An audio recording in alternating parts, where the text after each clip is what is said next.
cas de sous-estimer les difficultés du passé. Actuellement, elles sont au beau fixe. Kigali et Paris se sont souvent bien entendus ces 2 dernières années. Le président rwandais Paul Kagame et Emmanuel Macron se sont rencontrés à plusieurs reprises l'année dernière et le Rwanda en a profité quand Paris a soutenu la candidature de Louise Mushikiwabo à la tête de l'Organisation internationale de la francophonie.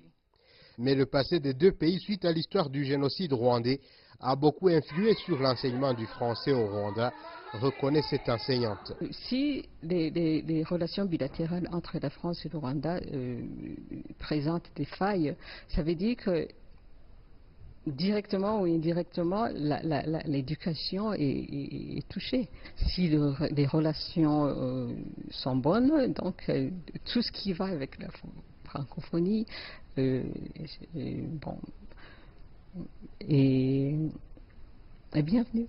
Après que cette langue dans des écoles rwandaises avait été reclassée parmi les cours principaux, la donne semble avoir changé.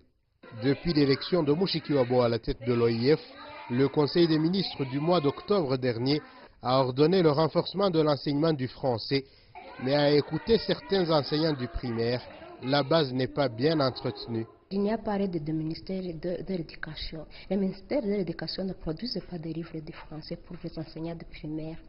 Quand on observe les livres de français des écoles littéraires, mais en primaire, il n'y a pas de matériel, il n'y a pas de livres, il n'y a pas aussi de curriculum. Mais ce sont des enseignants qui s'adaptent. Actuellement, la constitution rwandaise est rédigée dans 4 langues, dont le Kinyarwanda, la langue nationale, l'anglais, le français et le Kiswahili, adopté récemment comme langue officielle de la communauté est-africaine.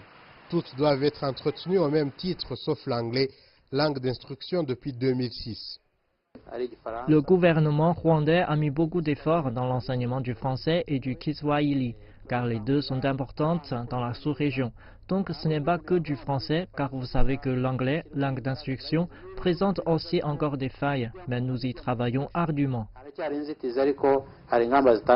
Louise Mushikiwabo, la secrétaire générale de l'Organisation internationale de la francophonie, se dit prête à collaborer avec les institutions rwandaises et a un lien avec l'enseignement de la langue française. Elle appelle aussi les médias du pays à ouvrir les portes à cette langue, d'autant plus que la plupart n'ont plus d'émissions en français. Étienne Gatanazi, CGTN français, Kigali, Rwanda.